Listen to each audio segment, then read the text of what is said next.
Kifayət qədər sərt dildə yazılmış bir qətnamə qəbul etdi Avropa Parlamenti. 400-dən artıq millət vəkilinin lehinə səs verdiyi bu qətnamə əslində Amerika Birləşmiş Ştatlarının Ukrayna münaqişəsinin həlli üçün təklif etdiyi 28 maddəlik həll planına növbəti alternativ hesab edilir. Bildiyiniz kimi Avropa İttifaqı özünün də 24 maddədən ibarət həll planını təklif etmişdi və bu parlamentdə qəbul olunan qətnamə də əslində onun davamı kimi diqqətə çatdırılır. Çünki bu qətnamədə də sırf Ukraynanın maraqlarına əks etdirən, maraqlarına cavab verən və Rusiyanın qeyd-şərtsiz işğal etdiyi ərazilərdən faktiki olaraq çıxmasını və heç bir şərt irəli sürmədən sülhə getməsini və Ukraynaya vurduğu ziyanı da kompensasiya etməsini, birmənalı olaraq kompensasiya etməsini tələb edən bir qətnamədir. Ona görə də bu qətnamənin əslində həll planı, sülhə aparan növbəti bir sənəd yox, əslində Avropa İttifaqının qəti mövqeyi kimi də qiymətləndirə bilərik. Xüsusilə burada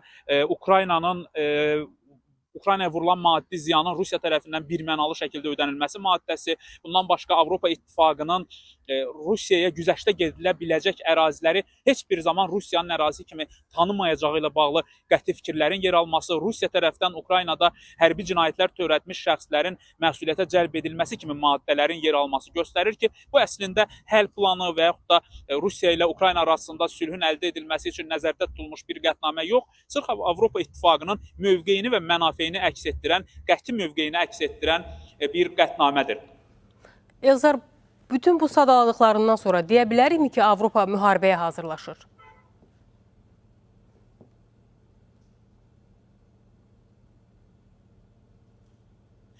Ətay, əgər bu sualı ötən il bu vaxtı, yəni bir il bundan əvvəl versəydiniz, əslində buna birmənalı cavab vermək olmazdı. Daha məntiqli cavabı olardı ki, əslində Avropa müharibəyə hazırlaşmaqdan daha çox müharibəni öz sərhədlərindən uzaq tutmağa çalışır. Yəni, Ukrayna ərazisində müharibənin yekunlaşmasını istəyir, amma son bir il ərzində baş verən hadisələr onu göstərdi ki, bəli, Avropa konkret olaraq müharibəyə hazırlaşır. Əvvəla yadınıza salım ki, iyun ayında NATO ölkələrinin Haqa sammitində ümumdaxili məhsulun ən azı 5%-ə qədər çatdırılması, 5%-nin hərbi xərcləri xərclənməsi ilə bağlı öhdəliyin götürülməsi qəbul edildi. Bu, bəzi ölkələrin buna etirazına baxmayaraq, faktiki olaraq Amerika Birləşmiş Ştatlarının diktəsi və təzyiqi altında bütün ölkələr bununla razılaşır və bundan sonra 2035-ci ilə qədər NATO ölkələri hamısı öz ümumdaxili məhsullarının ən azı 5%-ni hərbi xərclərə ayırmaq öhdəliyini yerinə yetirməlidir. Bundan başqa Rearm Europe proqramı bilirsiniz qəbul olunub. 2030-cu ilə qədər Avropanın silahlanmasına 800 milyard avrodan daha çox vəsaitin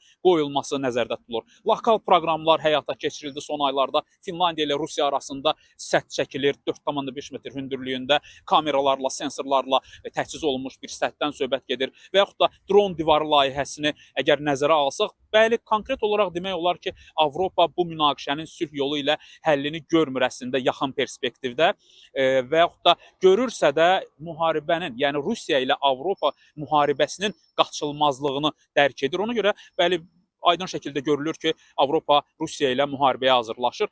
Faktiki olaraq indi bu müharibəyə Avropa hazırdırmı? Yəqin ki, bu sualın cavabı negativdir. Məsələ buna görə yəqin ki, Ukraynaya dəstək davam etdirilir və Avropa müharibəni bacardığı qədər, özü müharibəyə hazır olana qədər Ukrayna sərhədləri daxilində saxlamağa çalışır. Yəni, həll olunmursa bu münaqişə, onda mümkün qədər Avropanın sərhədlərindən uzaqda olsun.